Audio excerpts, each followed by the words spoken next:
লাইলাতুল কদর, এই কদরের রাতটা হচ্ছে এমন রাত যেটা খায়রুম মিন আলফি শাহর, হাজার মাসের চেয়েও সেরা।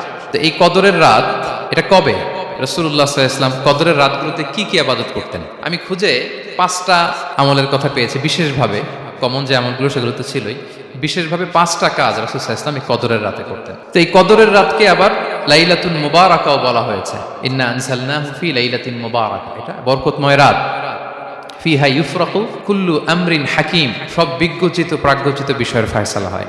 এটা বেসিক্যালি একটা বাজেট রাত বলা যায়। এ রাতে আগামী 1 বছরে আমাদের কি ঘটবে না ঘটবে আল্লাহ তাআলা এটার বাজেট করেন, এটাকে রিভাইজ করেন। সো এই রাতটা অনেক গুরুত্বপূর্ণ। আম্মা জান আয়েশা জিজ্ঞেস করেছিলেন, ইয়া রাসূলুল্লাহ, আমি যদি কদর পেয়ে যাই আমি কি বলবো এই রাতে? মা আদউ, কি দোয়া করবো? আয়েশা, তুমি যদি কদরের রাত পেয়ে যাও এটা বলবে। আমরা আমাদের নিজেদের ভাষায় অনেক দোয়া করতে পারবো, কিন্তু রাসূল সাল্লাল্লাহু আলাইহি ওয়াসাল্লামের শেখানো দোয়াগুলো এটা হচ্ছে মানে very precise in wording but comprehensive in meaning. এটার অর্থ, এটার আবেদন এটা অনেক বেশি। আমি অনেক 10টা-20টা বাক্য বলে এত সুন্দর কথা মিলাতে পারবো না। রাসূল সাল্লাল্লাহু আলাইহি ওয়াসাল্লাম যেটা শিখিয়ে দিয়েছেন, সো এই দোয়াটা প্রত্যেক রাতে যেন আমরা বেশি বেশি করি। সম্মানিত শুধু আমি এবার যেই আয়াত দিয়ে আমার আলোচনাটা শুরু করেছিলাম, অর্থাৎ লাস্ট 10 days অফ রমাদানে যে আমাদের যে লাইলাতুল কদর, এটা হচ্ছে ক্রিম টাইম অফ রমাদান, রমাদানের সবচাইতে মোক্ষম সময় আল্লাহ তাআলার নৈকট্য পাওয়ার, সেটা নিয়ে কিছু কথা বলবো ইনশাআল্লাহ বিইজনিল্লাহ। সম্মানিত শুধু রাসূলুল্লাহ সাল্লাল্লাহু আলাইহি ওয়াসাল্লাম একবার খুব আফসোস করছিলেন। তিনি যখন শুনতে পেলেন যে বনী ইসরাইলের অনেক অনেক লোক হাজার বছর হায়াত পেত, তারা শত শত বছর ইবাদত করত, শত শত বছর তারা জিহাদ করত, তখন তিনি আফসোস করে বললেন, হায় রে, আমার শেষ সময়ের উম্মতের কি হবে? কারণ তিনি বলেছেন যে আমারু উম্মতি মা বাইনা 60 ইলা 70, আমার উম্মতের গড় বয়স হচ্ছে 60 থেকে 70। ওয়া আকাল্লুহুম মান ইয়াজুজু যালিক, খুব অল্প সংখ্যক লোকই এর চেয়ে বেশি হায়াত পাবে। রাসূল সাল্লাল্লাহু আলাইহি ওয়াসাল্লাম যখন দেখলেন যে শত শত বছর হায়াত পেয়েছে বনী ইসরাইলের লোকেরা, বনী ইসরাইলের ওরা শত শত বছর জিহাদ করেছে, তো আমার উম্মত তো 60 বছরে তার হায়াতই শেষ, 60 থেকে 70-এর মধ্যে তার জীবনই শেষ, তো আমার গুনাহগার উম্মতের কি হবে? রাসূল সাল্লাল্লাহু আলাইহি ওয়াসাল্লাম খুব আফসোস করছেন। তো রাসূলুল্লাহ সাল্লাল্লাহু আলাইহি ওয়াসাল্লামের এই চিন্তা, এই উদ্বিগ্নতা দূর করার জন্য আল্লাহ তাআলা সূরাতুল কদর নাজিল করলেন এবং বললেন যে ইন্না আনসালনাহু ফি লাইলাতিল কদর ওয়া মা আদরাকা মা লাইলাতুল কদর লাইলাতুল কদরি খায়রুম মিন আলফি শাহর। লাইলাতুল কদর, এই কদরের রাতটা হচ্ছে এমন রাত যেটা খায়রুম মিন আলফি শাহর, হাজার মাসের চেয়েও সেরা। 1000 মাস লাগাতার ইবাদত করলে যে সওয়াব, কদরের রাতে ইবাদত করলে এর সমান সওয়াব হবে নাকি? সমান হবে না। আল্লাহ তাআলা বলেছেন খায়রুম মিন আলফি শাহর, না, এর চেয়েও শ্রেষ্ঠ, এর চাইতেও বেশি। হাজার মাসে, অর্থাৎ 1000 মাসে হয় 83 বছর 4 মাস। তো কদরের রাতে যদি আমরা ইবাদত করি তাহলে 83 বছর 4 মাস ইবাদত করলে যে সওয়াব, সে সওয়াব আল্লাহ তাআলা আমাদের আমলনামায় নসিব করবেন। তো আমরা যেন এই কদরের রহমত বরকত থেকে যেন আমরা বঞ্চিত না হই। তো রাসূল সাল্লাল্লাহু আলাইহি ওয়াসাল্লামকে সান্ত্বনা দেওয়ার জন্য যে, হে নবী, আপনি চিন্তিত হবেন না, বনী ইসরাইলের অনেক লোক হাজার বছর হায়াত পেয়েছে, শত শত বছর ইবাদত করেছে, জিহাদ করেছে, তারা হায়াত পেয়েছে বেশি কিন্তু তারা কদর পায়নি। আর আপনার উম্মতকে আমি হায়াত দিয়েছি কম, কিন্তু তাদেরকে কদর দিয়েছি। সুবহানাল্লাহ বিহামদি, লাইলাতুল কদর দিয়েছি, যে কদরের রাত হাজার মাসের চেয়েও সেরা। তো এই কদরের রাতকে আবার লাইলাতুল মুবারাকাও বলা হয়েছে। ইন্না আনজালনাহু ফি লাইলাতিন মুবারাকা, এটা বরকতময় রাত। ফিহা ইউফরাকু কুল্লু আমরিন হাকিম, সব বিজ্ঞচিত প্রাজ্ঞচিত বিষয়ের ফয়সালা হয়। এটা বেসিক্যালি একটা বাজেট রাত বলা যায়। এ রাতে আগামী 1 বছরে আমাদের কি ঘটবে না ঘটবে আল্লাহ তাআলা এটার বাজেট করেন, এটাকে রিভাইজ করেন। সো এই রাতটা অনেক গুরুত্বপূর্ণ। তো এই কদরের রাত এটা কবে? এটা স্পেসিফিক ছিল, মানে সুনির্দিষ্ট ছিল। রাসূল সাল্লাল্লাহু আলাইহি ওয়াসাল্লাম আমাদেরকে জানাতে চেয়েছিলেন কবে, কিন্তু রাসূল সাল্লাল্লাহু আলাইহি ওয়াসাল্লাম জানাতে পারেননি। সহিহ বুখারীতে এসেছে যে রাসূল সাল্লাল্লাহু আলাইহি ওয়াসাল্লাম খারাজান নবী সাল্লাল্লাহু আলাইহি ওয়াসাল্লাম লিয়ুখবিরানা বিলাইলাতিল কদর। উবাদা ইবনে সামিত রাদিয়াল্লাহু তাআলা আনহু বলেন, রাসূল সাল্লাল্লাহু আলাইহি ওয়াসাল্লাম আমাদেরকে জানাতে বের হয়েছিলেন যে কবে কদরের রাতটা। ফাতালাহা রাজুলান মিনাল মুসলিমিন, হঠাৎ মুসলমানদের মধ্য থেকে 2 জন ঝগড়া লাগলো, তর্ক লাগলো আর কি। রাসূল সাল্লাল্লাহু আলাইহি ওয়াসাল্লাম হঠাৎ করে ওই ঝগড়ার দিকে খেয়াল করলেন, ওই দিকে খেয়াল করে ওই তারিখটার কথা তিনি ভুলে গেলেন। ফারুফিআত, রাসূল সাল্লাল্লাহু আলাইহি ওয়াসাল্লাম বললেন, আমার হৃদয় থেকে, অন্তঃকরণ থেকে এটাকে উঠিয়ে নেওয়া হবে। এখন আমি মনেই করতে পারছি না এটা কি 23 না 25 না 27 না 29, আমি মনে করতে পারছি না। এজন্য রাসূল সাল্লাল্লাহু আলাইহি ওয়াসাল্লাম বলেছেন যে তবে আমি এতটুকু মনে করতে পারছি, ফালতামিসুহা ফিল আশরিল আওয়াখিরি ফিল বিত্রি, রমাদানের শেষ দশকের বেজর রাত্রিগুলোতে তোমরা কদর তালাশ করো। বেজর রাতে যদি তোমরা কদর তালাশ করো তাহলে এই কদর সুনিশ্চিতভাবে তোমরা পাবে।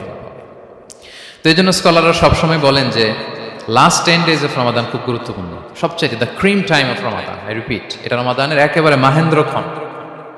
এই 10 দিনের যে কোনো 10 রাতের যে কোনো রাত কদর হয়ে যেতে পারে, বিশেষ করে অড নাইটস গুলো 21, 23, 25, 27 এবং 29 যে কোনো দিন হয়ে যেতে পারে কদর। তো বুদ্ধিমানের কাজ হচ্ছে আমরা যেন রমাদানের শেষ 10 রাতে লাগাতার একইভাবে একই স্পিডে আমরা যেন ইবাদত করি। কোনো রাতে বেশি করলাম, হয়তো 27-এর রাতে আমি খুব ভাব গাম্ভীর্য নিয়ে খুব আবেগ নিয়ে ইবাদত করলাম, কিন্তু হয়ে যেতে পারে যে এবছর কদর ছিল 25-এর রাত, হতে পারে না?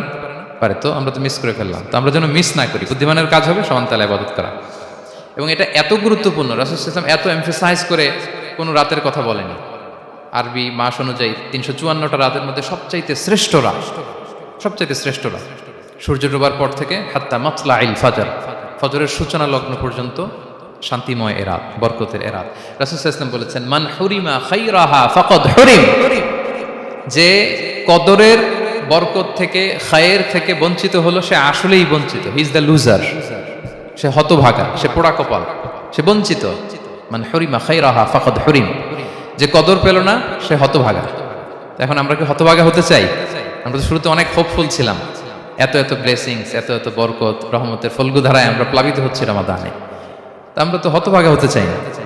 তা আমরা যেন এই শেষ 10 দিন এক তালে আন্তরিকতার সাথে ঈমান ও ইহতিসাবা আমরা যেন ইবাদত করি। সম্মানিত ভাই এবং বোনেরা, তাহলে আমরা সৌভাগ্যশীলদের অন্তর্ভুক্ত হতে চাই, হতভাগা হতে চাই না। আমরা এবার একটু শুনবো যে রাসূলুল্লাহ সাল্লাল্লাহু আলাইহি ওয়াসাল্লাম কদরের রাতগুলোতে কি কি ইবাদত করতেন। আমি খুঁজে 5টা আমলের কথা পেয়েছি বিশেষভাবে, কমন যে আমলগুলো সেগুলো তো ছিলই, বিশেষভাবে 5টা কাজ রাসূল সাল্লাল্লাহু আলাইহি ওয়াসাল্লাম এই কদরের রাতে করতেন। 1 নম্বর কাজ হচ্ছে তিনি সারা রাত জেগে ইবাদত করতেন এবং পরিবারের লোকদেরকে ঘুমোতে দিতেন না, উঠিয়ে দিতেন। বছরের অন্য কোনো সময়ে সারা রাত জেগে ইবাদত করার কোনো নজির রাসূল সাল্লাল্লাহু আলাইহি ওয়াসাল্লামের জীবনে ছিল না, সব রাতে ঘুমাতেন। আমি জোহর বারুতে একটা কনভেনশনে the daily routine of prophet সাল্লাল্লাহু আলাইহি ওয়াসাল্লাম একটা আলোচনা করেছিলাম, যেখানে রাসূল সাল্লাল্লাহু আলাইহি ওয়াসাল্লামের দৈনন্দিন জীবনের রুটিন আলোচনা করেছিলাম। সেখানে আমরা বলেছি যে রাসূল সাল্লাল্লাহু আলাইহি ওয়াসাল্লামের দৈনন্দিন অভ্যেস ছিল তিনি এশার পরেই তাড়াতাড়ি ঘুমিয়ে পড়তেন আর মিড নাইটে উঠতেন। রাসূল সাল্লাল্লাহু আলাইহি ওয়াসাল্লামের কর্মদিবস শুরু হতো মিড নাইটে, আমাদের তো সকালে কারো আরো অনেক পরে শুরু হয়। রাসূল সাল্লাল্লাহু আলাইহি ওয়াসাল্লামের কর্মদিবস শুরু হতো বেসিক্যালি মিড নাইটে। এশার পরে কথাবার্তা না বলে আগে ঘুমোতে যেতেন, মিড নাইটে উঠতেন, কিন্তু ঘুমাতেন, ঘুম ছাড়া রাত কাটাতেন না। সারা বছরের এটা ছিল যে এশার পর পরে ঘুমোতে যেতেন, except the last 10 days of Ramadan. রমাদানের শেষ 10 রাতে রাসূল সাল্লাল্লাহু আলাইহি ওয়াসাল্লাম ঘুমাতেন না। এই 10 দিনের ব্যাপারেই পাওয়া যায় সারা রাত জেগে তিনি ইবাদত করতেন। আম্মা জান আয়েশা রাদিয়াল্লাহু তাআলা আনহা বলেন, ইযা দাখালাল আশরু আহিয়াল লাইলা ওয়া আইকাযা আহলা ওয়া জাদ্দা ওয়া শাদ্দাল মিজার। রমাদানের শেষ দশক যখন আসতো রাসূল সাল্লাল্লাহু আলাইহি ওয়াসাল্লাম সারা রাত জেগে ইবাদত করতেন, পরিবারের সদস্যদেরকে জাগিয়ে তুলতেন, স্ত্রীদের ঘুমাতে দিতেন না, জাগিয়ে তুলতেন। ফাতেমা রাদিয়াল্লাহু তাআলা আনহার ঘর পাশেই ছিল, তাদেরকে যে জাগাতেন এবং নিজে সারা রাত ইবাদত করতেনই। জাদ্দা ওয়া শাদ্দাল মিজার, খুবই বলিষ্ঠভাবে, খুব মজবুতভাবে কোমরে গামছা বেঁধে নামার একটা এক্সপ্রেশন এখানে দেওয়া হয়েছে। মিজার, ইজহার মানে হচ্ছে বাংলা করলে হয় লুঙ্গি। লুঙ্গি আমরা যখন খুব শক্ত কোনো কাজ করতে যাই তখন তারা কি করে, খুব টাইট করে লুঙ্গিটা বাঁধে। তার মানে বোঝানো হচ্ছে রাসূল সাল্লাল্লাহু আলাইহি ওয়াসাল্লাম কোমরে ভালো করে লুঙ্গি বেঁধে বা গামছা বেঁধে আটকাট বেঁধে নামতেন শেষ 10 দিনের জন্য। এই সময় তিনি মানে কাউকে কেমন যেন চিনতেন না, সবসময় ইবাদতে মগ্ন থাকতেন। এটা আমরা করতে পারি যে শেষ 10 দিনে, আর যেহেতু 3 দিন বাকি, আমরা একটা স্পেশাল প্ল্যান করতে পারি যে আমরা আমাদের সর্বোচ্চটুকু উজাড় করে দিয়ে লাস্ট 10 days অফ রমাদানের এই বরকত আমরা হাসিল করবো, এটা যেন আমাদের মিস না হয়। তাহলে এটা আমরা একটা পেলাম। 2 নাম্বার হচ্ছে ইতিকাফ করা। রাসূলুল্লাহ সাল্লাল্লাহু আলাইহি ওয়াসাল্লাম রমাদানের শেষ 10 দিন ইতিকাফ করতেন। আমাদের আয়েশা রাদিয়াল্লাহু তাআলা আনহা বলেন, কানা ইয়াতাকিফুল আশরাল আওয়াখির মিন রমাদান। রমাদানের শেষ দশকে তিনি ইতিকাফ করতেন হাত্তা তাওয়াফাহুল্লাহ, ওনার ইন্তেকালের আগ পর্যন্ত এই অভ্যাসটাই তিনি জারি রেখেছেন। সুম্মা আতাকাফা আজওয়াজুহু মিন বাদি, তারপরে ওনার স্ত্রীরা ইতিকাফ করেছেন। আরেক বর্ণনা এসেছে ইয়াতাকিফু কুল্লা রমাদান 10 আইয়াম, প্রতি রমাদানে তিনি 10 দিন ইতিকাফ করেছেন। কিন্তু যেই বছর তিনি ইন্তেকাল করবেন সে বছর তিনি 20 দিন ইতিকাফ করেছিলেন। প্রতি রমাদানে 10 দিন, আর যে বছর ইন্তেকাল করবেন সে বছর কয় দিন? 20 দিন তিনি ইতিকাফ করেছিলেন মসজিদে নববীতে। তাহলে আমরা এই রমাদানের শেষ দশকে এটা করতে পারি। 2 নম্বর পয়েন্ট হচ্ছে ইতিকাফ করা।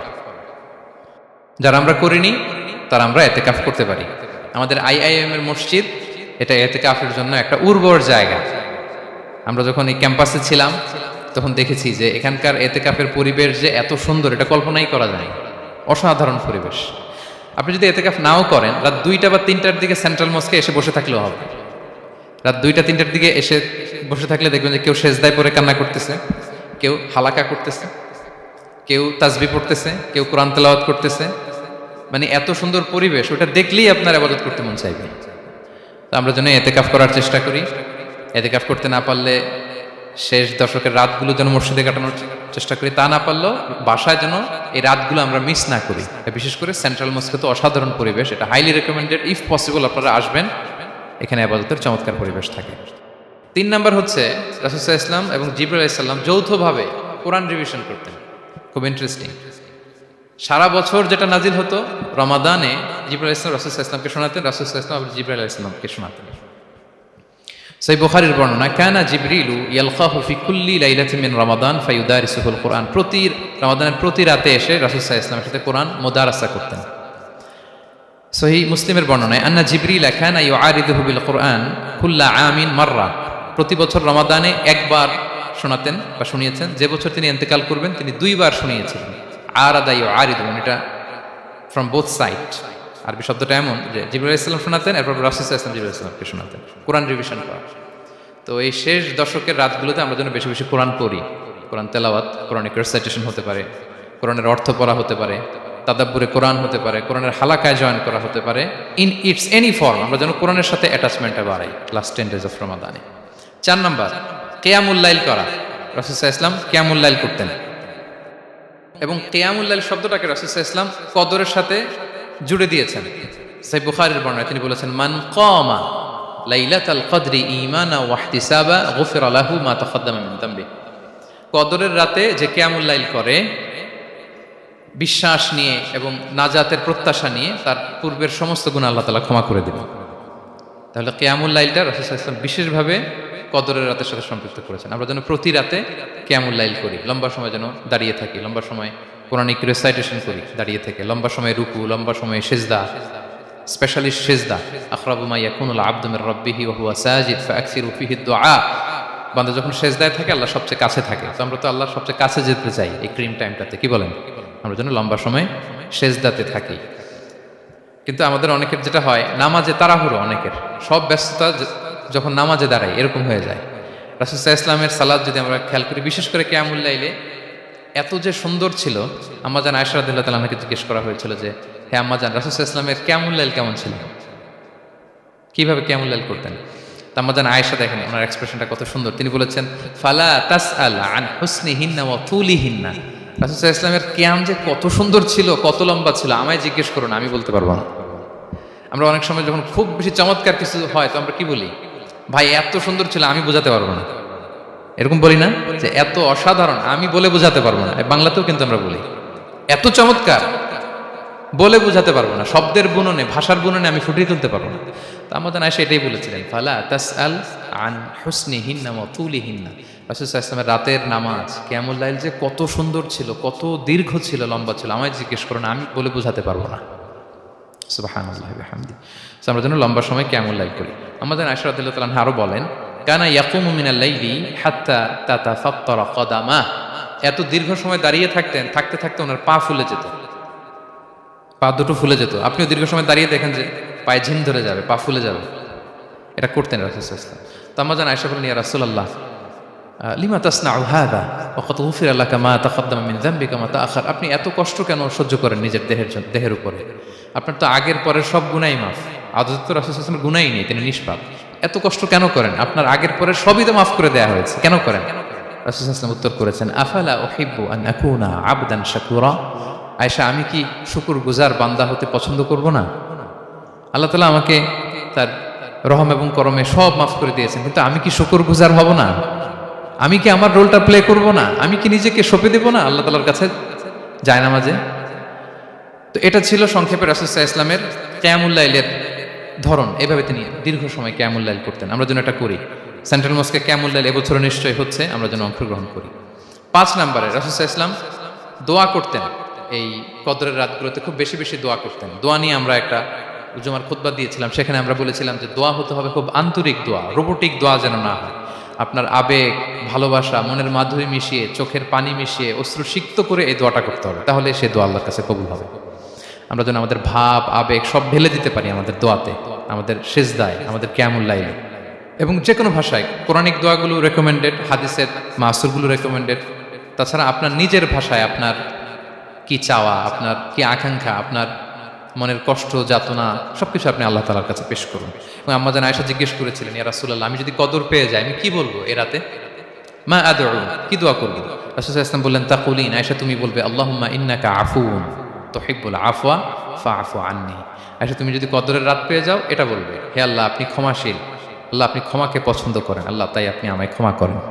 হে আল্লাহ আপনি ক্ষমাশীল, আপনি ক্ষমাকে পছন্দ করেন, আল্লাহ আপনি আমাকে ক্ষমা করেন। এই দোয়াটা আমরা যেন বেশি বেশি করি। আমার সাথে সাথে সবাই একটু পড়ুন মেহরবানি করে, আল্লাহুম্মা ইন্নাকা আফুউন তুহিব্বুল আফওয়া ফাআফু আন্নি।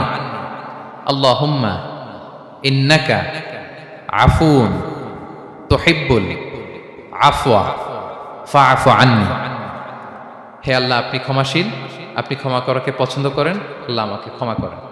আমরা আমাদের নিজেদের ভাষায় অনেক দোয়া করতে পারবো, কিন্তু রাসূল সাল্লাল্লাহু আলাইহি ওয়াসাল্লামের শেখানো দোয়াগুলো এটা হচ্ছে মানে very precise in wording but comprehensive in meaning. এটার অর্থ, এটার আবেদন এটা অনেক বেশি।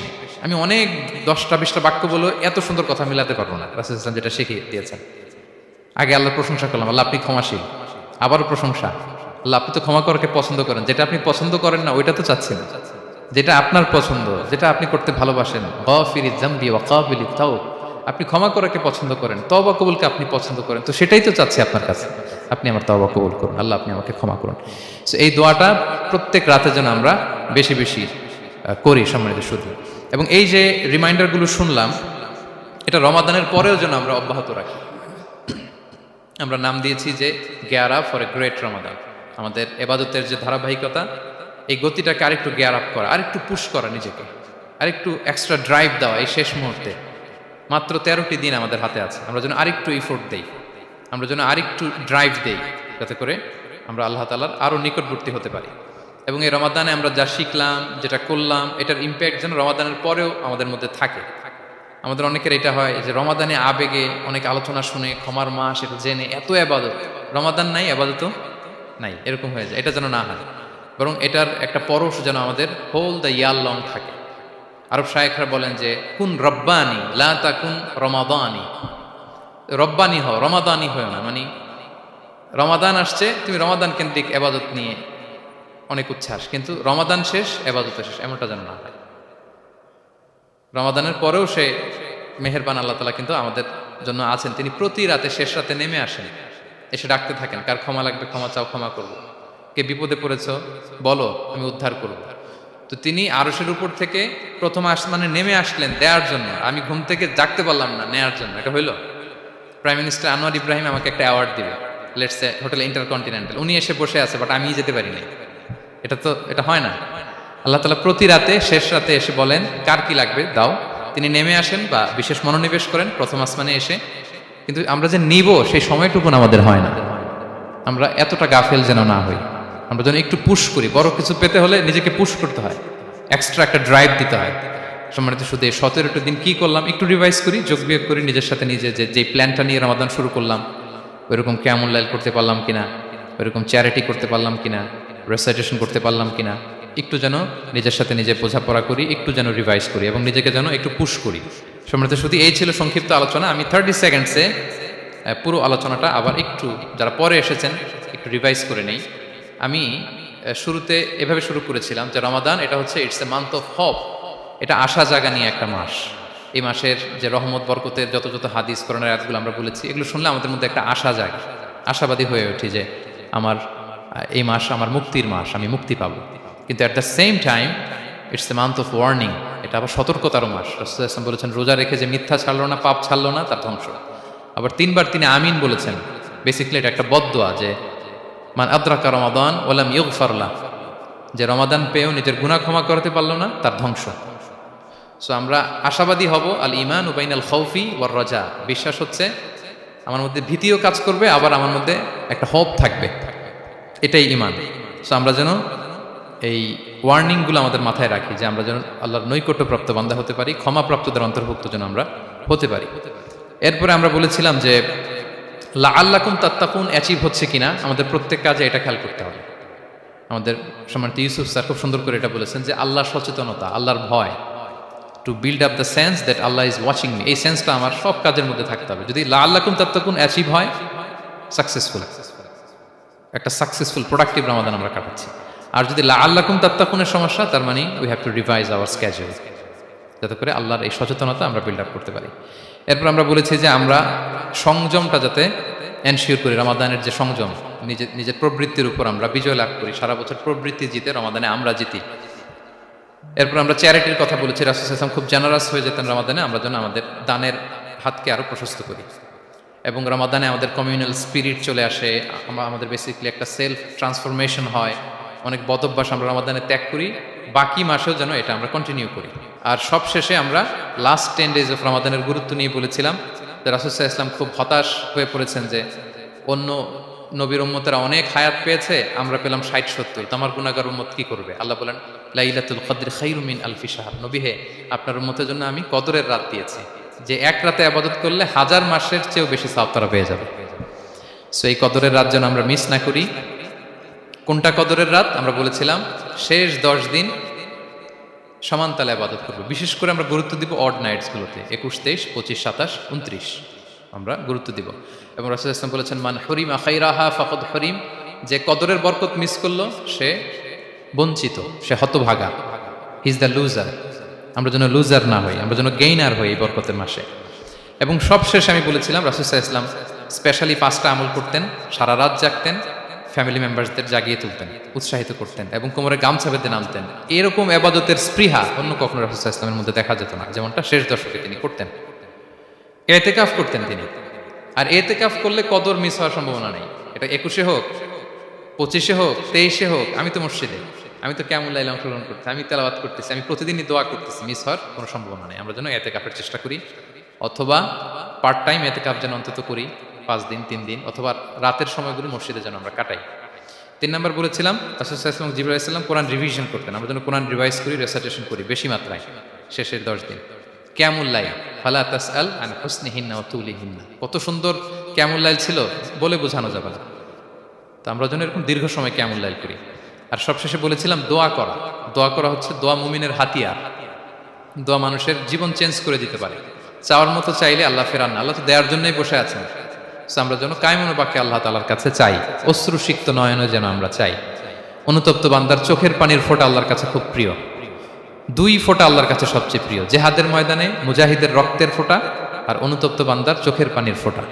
বান্দা অনুতপ্ত হয়ে, রিপেন্টেন্ট হয়ে চোখের পানি ছেড়ে যখন কাঁদে আর দোয়া করে, ওই চোখের পানি চোখ বেয়ে, নাকের ডগাবে, মাটিতে পড়ার আগেই আল্লাহ তার সব গুনাহ মাফ করে দেয়। আমরা যেন সেই অনুতপ্ত বান্দাদের কাতারে শামিল হতে পারি। রাসূল সাল্লাল্লাহু আলাইহি ওয়াসাল্লাম যেভাবে কিয়ামুল লাইল করতে আমাদেরকে উৎসাহিত করেছেন, আমরা যেন সেভাবে কিয়ামুল লাইল করতে পারি। আমাদের প্রতিটি কাজের মধ্য দিয়ে লাআল্লাকুম তাত্তাকুনের যে অ্যাচিভমেন্ট, সেটা যেন আমাদের হাসিল হয়। এবং এই রমাদানকে যেন আমরা আমাদের জীবনের সর্বশেষ রমাদান মনে করি। আমাদের চিফ ইমাম অফ সেন্ট্রাল মস্ক, ইমাম রমাদান সুবকি, নামাজের আগে একটা সুন্দর কথা বলেন যে perform this Salah as if this is your last and final prayer. এমনভাবে নামাজে দাঁড়াও, মনে করো এটাই হতে পারে জীবনের শেষ নামাজ। রাসূল সাল্লাল্লাহু আলাইহি ওয়াসাল্লাম এটাই বলেছেন। সো আমরা বিগত বছরগুলোতে আমাদের অনেক প্রিয়জনদের হারিয়েছি এই কোভিডের কারণে। এবছর আল্লাহর মেহেরবানি বাংলাদেশ আইএম কমিউনিটির এই চমৎকার, আমাদের সম্মানিত শিক্ষক মণ্ডলীদের প্রচেষ্টা, ছাত্র ভাইদের প্রচেষ্টায় এই চমৎকার জান্নাতি পরিবেশে ইফতারির আগে আমরা একত্রিত হয়েছি। আবারও আগামী বছর আমরা এরকম কোনো গ্যাদারিংয়ে জয়েন করতে পারবো, কোনো গ্যারান্টি কি আমাদের আছে? নাই। It could be the last Ramadan in our life. So আমরা যেন এটা সবসময় মাথায় রাখি যে হতে পারে আমার this is our last chance, এটাই লাস্ট চান্স। এবং এই অপরচুনিটিগুলো যেন আমরা কাজে লাগাই এবং আল্লাহ তাআলার প্রিয় বান্দাদের অন্তর্ভুক্ত হই। আল্লাহ তাআলা আমাদের সবাইকে এই কথাগুলো বোঝার ও আমল করার তৌফিক দান করুক। হাদা মা ইনদি ওয়াল ইলমু ইনদাল্লাহ আলাইহি তাওয়াক্কালতু ওয়া ইলাইহি উনীব। ওয়াসসালামু আলাইকুম ওয়া রাহমাতুল্লাহি তাআলা ওয়া বারাকাতুহু।